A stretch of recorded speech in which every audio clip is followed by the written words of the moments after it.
everyone. I'd like to welcome my special guest, Amanda Kuda. She is an alcohol-free life coach. I'm so excited to have Amanda on my podcast. This podcast is for women because Amanda has been my coach. She has helped me really turn a corner on a lifestyle and feelings and experience I was having with my life that I just didn't want anymore. I didn't want this identity that I felt like I was becoming or relying on. And that was a very popular meme called Wine 30, where at a certain time in the day, I really just had to have a glass of wine, or it was my wind down routine. And I didn't like what was happening to me, who I was slowly becoming. So let me introduce Amanda. Thank you for being on my podcast today. I'm so excited to chat with you today. Yeah, you have really been instrumental in helping me rediscover a different part of myself and also understand what I felt like was this identity I was becoming that I didn't want, that I didn't connect with. Can you tell us a little bit about how you work with women, because you are a coach, and just how you work with women and how you serve them and what women come to you needing? Yeah, absolutely. So I stumbled into this career after a career in business coaching, public speaking, and holistic life coaching. And today I work with high achieving, successful, driven, spiritually focused women who are really tired of their relationship with alcohol. Now, they don't qualify for 12 steps or recovery. They don't identify as addicts. They haven't hit a rock bottom, but they know that their drinking is keeping them stuck in some way. And some of them can articulate specifically what that is. And for some of them, it's just a feeling, an intuition that they're meant for something more. They have something bigger and bolder and brighter to share in the world. And that this tiny habit that seems so innocent and so socially acceptable and so minimal in their life is really actually making a big impact. And so even though they're not addicted, though, because there's so much stigma around alcohol and because it is a habit forming substance and because of all of these reasons, they want someone to help support them. And so I do life coaching and mindset work with what I call elective sobriety or sobriety by choice as the foundation. And so, I know we'll talk about your experience a little bit from working with me, that the work that I do isn't so much about breaking up with alcohol, but it's about getting through some of the experiences that you frequently use alcohol to numb or get through. And if you can get tools and shifts of mindset to get through some of these kind of like life pains or social insecurities or emotional insecurities, then alcohol can become insignificant because you'll no longer want to numb. And so the work that I do is really on the holistic kind of life level, to where we can get your life to be so beautiful that you don't even want to numb out or escape it in any way. Imagine that. Imagine a life so beautiful and wonderful, you don't have to numb out. So I work with a lot of women who are going through some really difficult changes in life, whether they are single, lonely, heartbroken, going through divorce. And this is actually when I began having my habit of drinking, which was all my fans know about The Artist. I had been a non-drinker type. I just had never caught on to that concept or idea. I mean, I experimented a little bit with it when I was a teenager. And then by the time I turned 21, 22, it just didn't have appeal to me. And I naturally attracted people into my life who weren't drinkers. It was just who I was.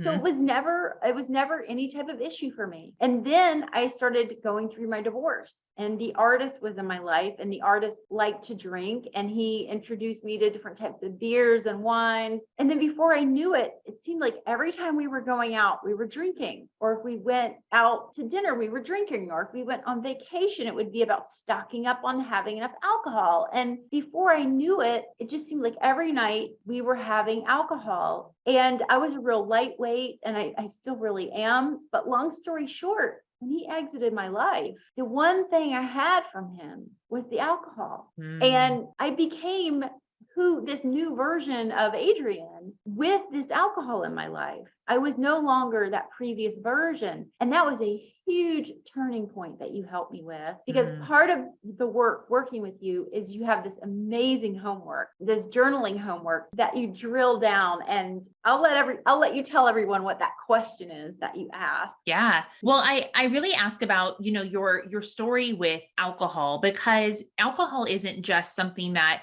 you picked up one day and that was that. There's this narrative we have around it. And a lot of yours, it sounds like, has to do with this relationship with love, with maybe even freedom, with spontaneity, with, whatever you associated the artist with in that person, that persona that you stepped into. And many times when we pick up this habit of alcohol, it's part of a bigger persona. And so I always ask, what is the story you picked up when you were, not even drinking? Because we have a story that goes back far, far beyond when we started consuming alcohol. But when you had that pivot point, when alcohol really became meaningful and kind of habitual in your life, what was the story? Who were you trying to be? What was your persona? And what did it mean to you? And so often we pick it up, but we never put it down. It's like we put on the costume and we never take it off. And it sounds like you kind of had that experience when you were in the relationship with the artist. I'm laughing because I have to say it was I've done so many homeworks and coaching programs. Never has a question rocked me so much as this one did. And you had other questions, how did my parents use alcohol? Well, they really didn't. But I remember when my parents would separate, my mom always had a bottle of like Mogan David in the refrigerator, or Manischewitz. We always had some sort of religiously approved wine in the house. Yes. I guess that made it okay. Right. And she, in no way, none of my family members have used alcohol at all. To this day, I've never seen either of them remotely intoxicated. So I know it didn't come from that. And I'm just doing this homework, and you asked me the question about early childhood experience. And there was a summer I spent with my cousins. They were a little bit older, and they watched all the soap operas. And I'll never forget The Young and the Restless. I forget the actress's name, but she just has always the rings on her fingers. And she's always somehow in an evening gown in the middle of the afternoon. And maybe it was Victor leaving her. It was someone leaving her. And she was going through yet another breakup. And what does she do? She reaches for this beautiful crystal bottle, pours herself a drink. And I remember my little cousin and we would play this pretend game called Breakup. And we would have our own simulated, difficult times we were going through. And we would get little fancy glasses and pour drinks and pretend like we were just struggling going through these difficult times. And we learned it from the soap opera. And so here I was going through a breakup, going through a divorce, first time in my life, having something big like this happen to me. And what was I doing? It had come into my life. That was not a coincidence. Nope. You're playing out a narrative. And I just, it's so funny to imagine. I don't think you told me the full vision of the soap opera story before, because it's so tactical too, or tactile, I guess, where you think of the crystal bottle and all of the rings, and even the sound the rings make when you put it against the bottle and when you uncork the bottle, and all of those things for a kid is part of this make-believe experience that you probably saw this woman and thought, oh wow, she's really sophisticated and beautiful. And this breakup is a thing. It's like a center of her life. And here's what she does. And then flash forward to you as an adult having a breakup and then a new relationship, right? You act out what you were shown. You only had so many models of what that looked like. And so we do what's been modeled to us, even if it's by media, and even if it's by very, very dramatic media, like a soap opera that's still stuck in your mind.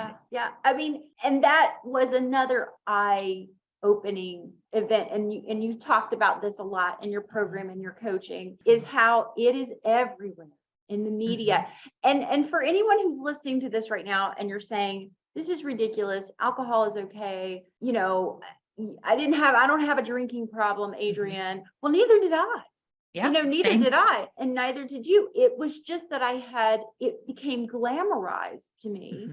It took on meaning and an identity that the media, that television shows had given me, and it was becoming part of me, almost like a parasite that I didn't want in my life, that I couldn't scratch off. Yeah. And I'll never forget my first week. I was going into day 6 or 7, alcohol free, wanted to do big, huge chunk of time because there are a lot of exercises that you get a person to do during that time. Hmm. And every channel on the television, I'm clicking. Big Bang Theory. There's Penny with her glass of wine. I click another Hmm. channel and the guy's like, "Can I get you a drink?" I mean, it was just every channel Yeah. I was watching. And it started to just, you know, really blow my mind how alcohol, which is everywhere, how it's influencing us. So how do you help women what does a client look like? What are they suffering with when they come to you? And Hmm. how do you get them over this place? Because alcohol is legal after a certain Hmm. age. I mean, it's served everywhere. Tell us a little bit about that process. Yeah, most of the women who come to me have a very similar visual from the outside. They look like they're really successful, and they are. They're killing it in their career. They're doing all the things, the wellness things. They're doing the fitness. They're doing the outward box checking. They either have a relationship or are looking for one. They have an active social life, but they feel stuck. They feel lost. They feel like something's missing. They feel like they're on kind of like a groundhog day, just little repetitive cycle of, I go through my week, I check the boxes, and then on the weekends I check out. And is this all there is? And they're feeling dissatisfied. They're feeling lonely. Maybe they don't have the friendships or the romantic partner that they want, or maybe they do have a romantic partner, but not quite the relationship they want with that person. And so they're using alcohol to numb out because they're dissatisfied with their career, or they're bored with their career. They're so successful, but they're not passionate about what they're doing, but they've climbed the ladder so far that they feel like they can't jump off.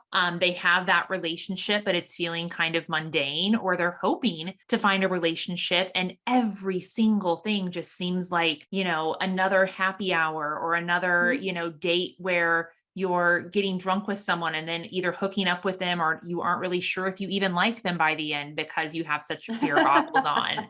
And they're just in this place where they feel like, what is the point of all of this? They're not, desperate. They're not at a rock bottom, but they just feel like they were destined for something bigger and they want someone to help them find it. And so, really, I am kind of like a vision holder for these women who are meant to do something more, but have been diluting themselves and keeping themselves stuck because you can't do so much in your life when you're either drunk or hungover. And once you're out of that cycle, you have so much more potential available to you in every area of your life. And all of the women who come to me are ready for this. They've been yearning for it, they've been wanting it, but they just kind of need someone to tell them, hey, it would be okay. And in fact, it would be really rad and really expansive if you stopped drinking for a while, maybe not Mhm. forever, but for a while, and see Mhm. how that helped you. As it's kind of like going gluten free. Like, just do it and see how you feel. See if you Right. feel more energetic. Yeah. And yeah, we go through a lot of exercises to help rewire their mindset around alcohol and their own capabilities, and so that they can start finding fulfillment and expressing their full potential in each of these different areas of their lives. You brought up a word that took me the longest time to wrap my head around it, and that was diluting. Hmm. Another word you use is pickling. Yeah. And Yep. then the other one is, I'm trying to remember, it just means less of you is here. Hmm.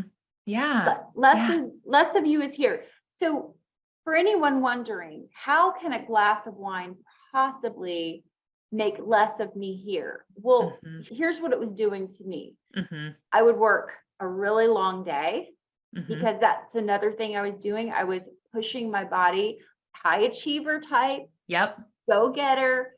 And, I wasn't happy with my life. So what do? I've got to work to make my career better. That was Hmm. how I solved a problem. You Hmm. know, I didn't understand about pleasure, cultivating pleasure, self-care, doing things that felt good, and getting in touch with that part of my brain, which is an incredibly feminine place to be. Hmm. Hmm.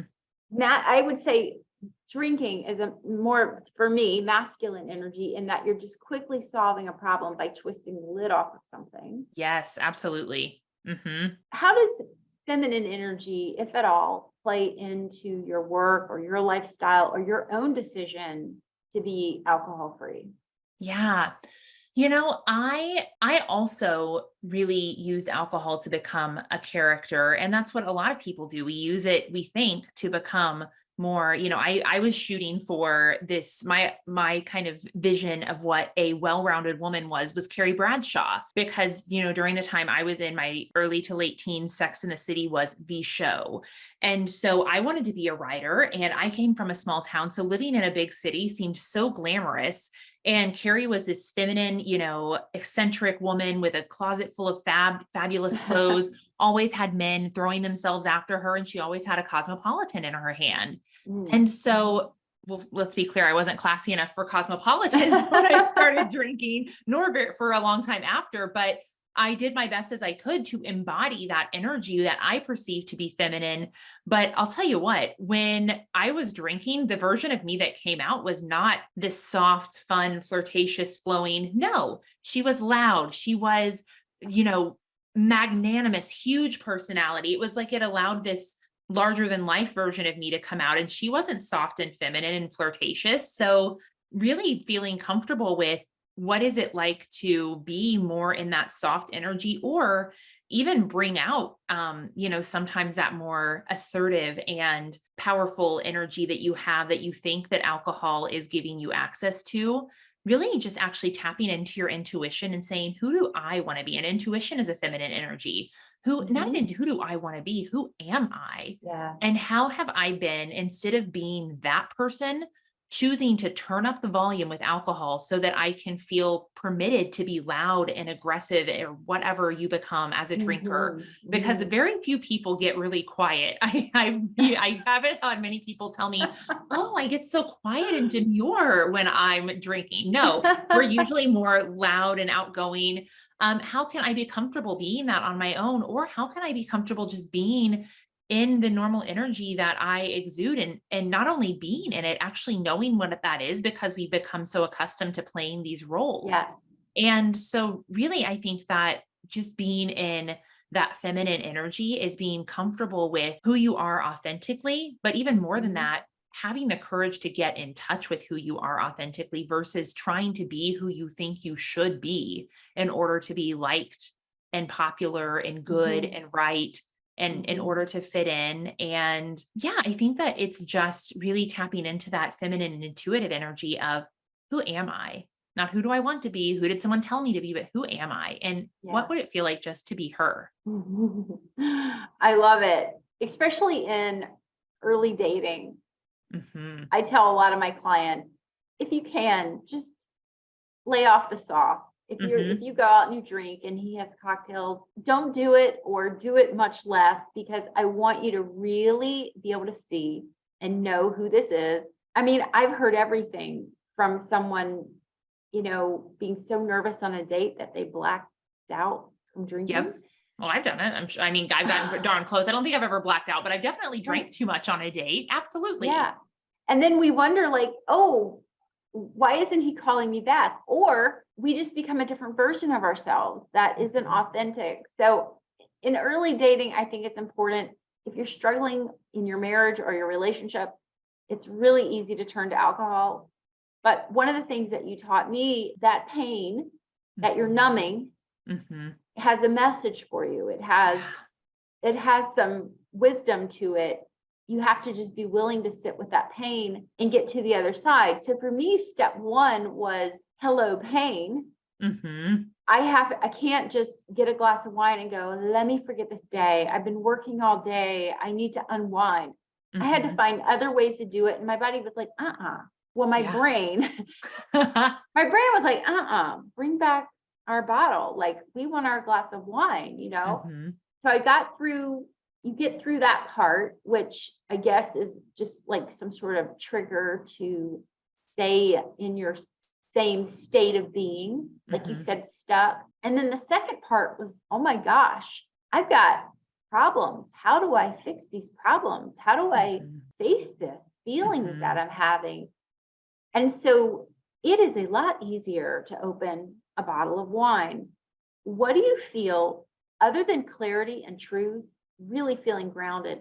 What do you think is the upside to either abstaining for a good long period of time, or learning to moderate much differently than what you were doing previously? What's the upside to this? So many. I mean, you if you have been drinking at a consistent level, not even an excessive level, because I think that actually I didn't answer this question. You asked, what is what is the harm with one bottle of, or with one glass of wine or a bottle, whatever floats for you? Because most people, yourself included, I'm not drinking that much, but I just have a feeling that it is doing something that I cannot conceive. And here's the deal. Most of us took DARE class or whatever, where we learned about drugs and alcohol, and we learned that they're bad. And I'm not here to tell you that alcohol is bad, wrong, or evil. And I'm definitely not a doctor or a scientist, but what I can tell you is that alcohol fundamentally changes the way that your brain functions. Yeah. And it doesn't matter if you drink less of it, that change starts to happen after you take 2 tablespoons of alcohol. Really? It starts to happen. So even if you've cut back, alcohol is affecting the way that your brain functions, the way that you perceive things, the way that you process information, the way that you handle adversity. And so over time, it might seem like, or at the time, it might seem like, oh, I'm helping myself deal with this problem. Well, we know that that's not true, because we know the problem doesn't go away. So what you're doing is you're momentarily forgetting the problem. But then, as you can attest, and as many people listening can attest, that problem, the anxiety associated with the problem, boomerangs back the next day in full force. Yeah. And then, because you have changed the chemistry of your brain, you no longer have the capacity to deal with it. Yeah. And so you're not only keeping the problem around longer, you're actually making yourself less capable of dealing with it. And this is the thing that we get it. Once I say it, I bet there's people shaking their head like, oh yeah, I do feel, more anxious the next day, and even more downtrodden, or whatever the feeling is. I do feel less capable of dealing with that thing. But we don't really want to look at that, because what we want so bad is the initial relief. We don't realize that we're just prolonging the problem long term. And that's not what any of us want to do intentionally. It just seems like a good idea because it was sold to us and it seemed like an effective solution in the past, but it's not. Yeah. It's a hamster wheel. It just, once you get on it, you go from, oh, I'm just going to have a glass of wine at dinner time to, well, it's 5 o'clock somewhere. And then some days it's 2 o'clock and you have a glass of wine. And I'm glad you're talking about the amount you drink, because I was in no way any type of heavy drinker, but there were days where I was like, whoa, we finished this bottle kind of early, or, if my husband had a glass with me, or I would drink earlier in the day if I was going through a stressful time. I could tell this was just not how I wanted to be living my life. And so I'd abstain for, a week or two, and then I would just fall right back into it because I wasn't doing the work. Just because you stop drinking, just because you sit on your hands and you don't bring home wine from the store or beer or whatever, doesn't mean you're doing the work. This is a lot deeper and really rewarding stuff. So you had asked, what is the upside? And for me, the upside is, as you flex that muscle, because that muscle and we'll call it just like the courage muscle, for lack of a better word, but it's all of these skills of problem solving, being vulnerable, doing what needs to be done. They've all started to atrophy. And so when you have a muscle that has not been worked for a while, it's going to feel really hard. Like you experience some of these problems that are admittedly first world problems, but very stressful in our own individual lives. They start to feel very heavy and very overwhelming. But as you pick up a little weight of the problem and you keep doing the reps and flexing that muscle over and over, you become stronger. You become more resilient. You become more capable. As you have alcohol out of the way, your brain starts to, neuroplasticity is a thing. So your brain starts to rewire itself and you become more courageous and more capable and competent to handle these different problems that you have. You become more, will start to have tests in your life that you will pass, and that will increase your self-esteem and your self-worth. When you do something that you used to think that you needed alcohol to do, like go to a happy hour or go on a first date, that's really powerful. Yeah. That makes you feel really good. And so your self-esteem grows. Or a vacation. You can actually go on a wonderful vacation and not have to numb out during any of it. Totally. And to be fully present and actually take a real break and let your body, experience what a vacation is like. I know that you had a couple of experiences when we were working together that you were on vacation and, we have this perception that, oh, this is when I should check out and really, really hit it hard because that's what vacation is. And what if vacation was just enjoying the beach? What if that was it? And we forget how beautiful those experiences are. So true. Yeah. Numbing our brain becomes the new acceptable way, or I would say numbing our brain becomes our acceptable way of relaxing. And we're just so much better than that, than to have to put a toxin. This is another thing you taught me. Alcohol is a neurotoxin.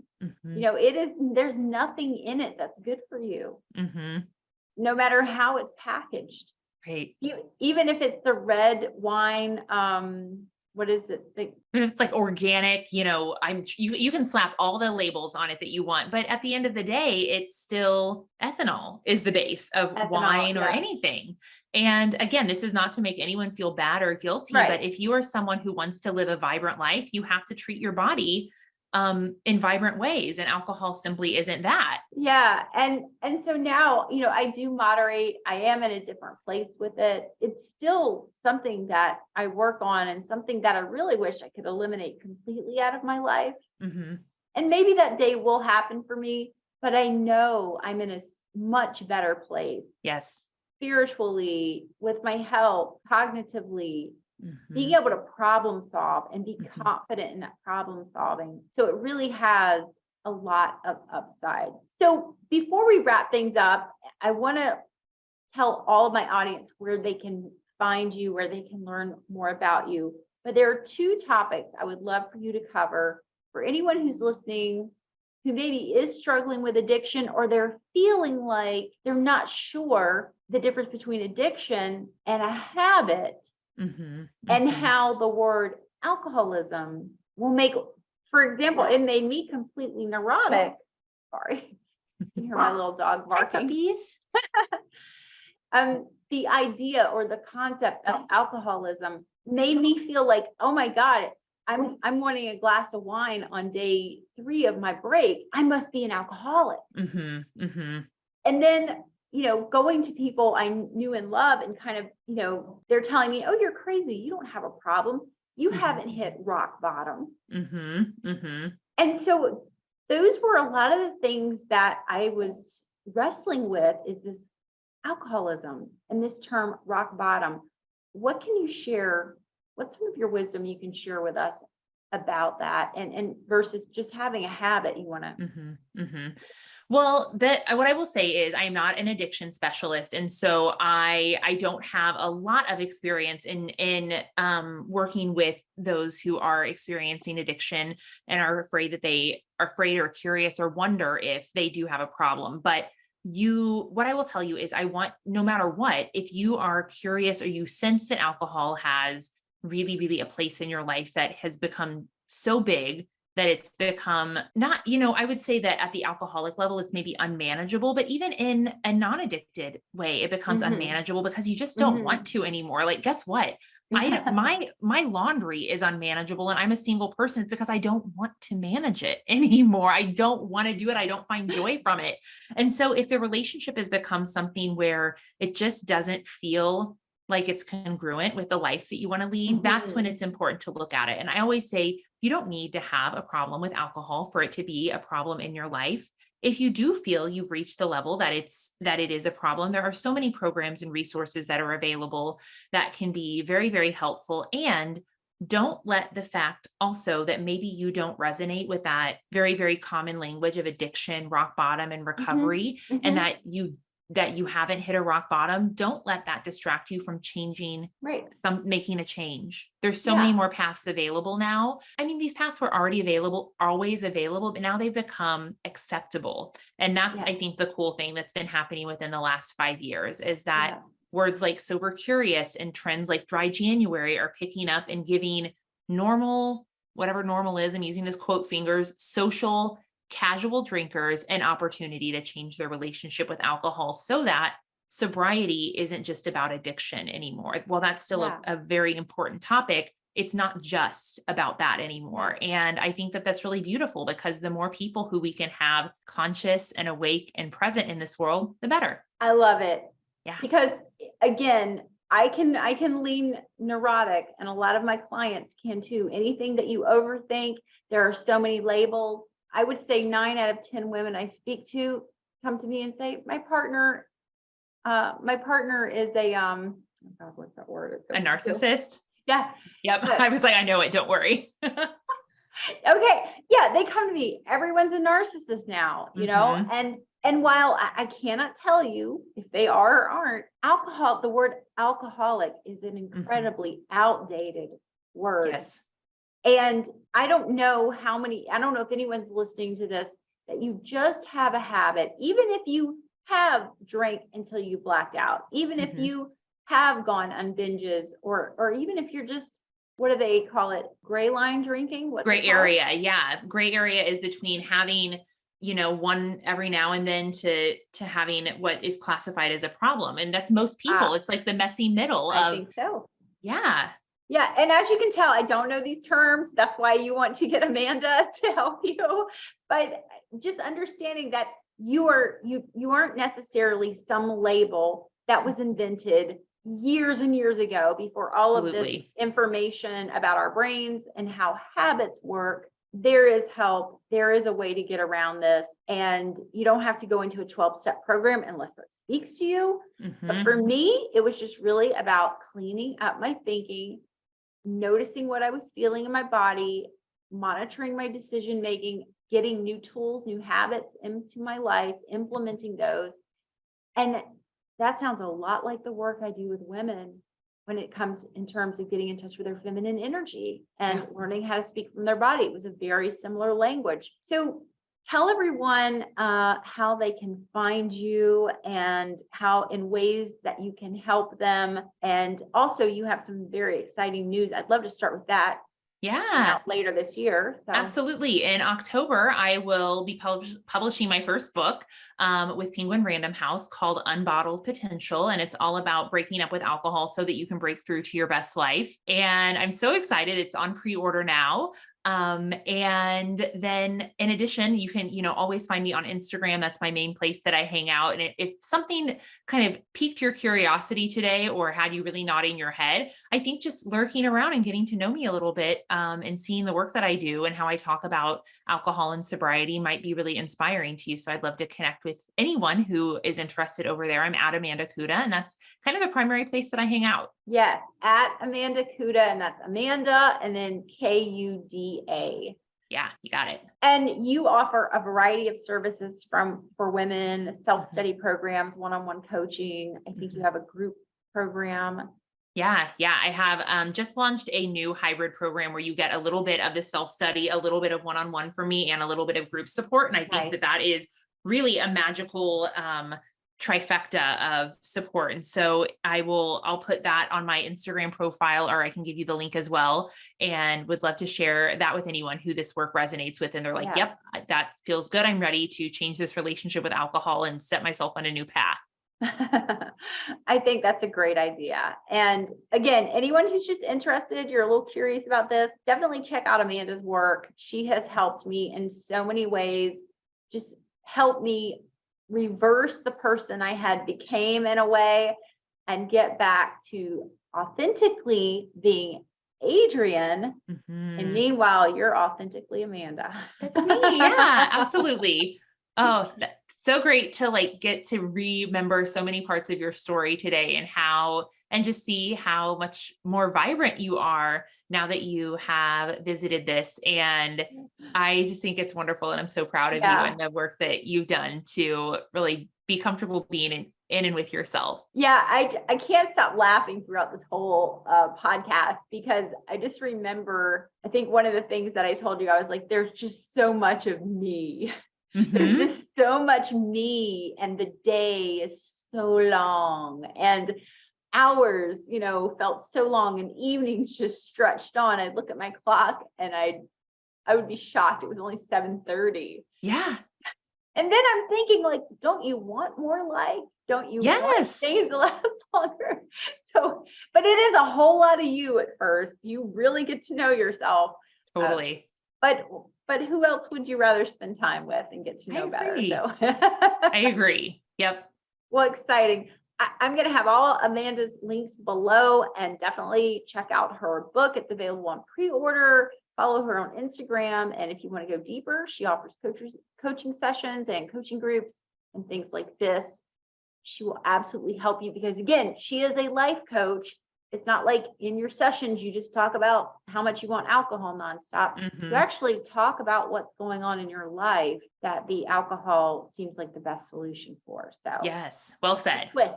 That's the Yes. twist. All right, Amanda, thank you so much for being on my show today. Thank you. I will talk to you soon, my friend. Bye-bye. That was excellent. Lovely. I loved it.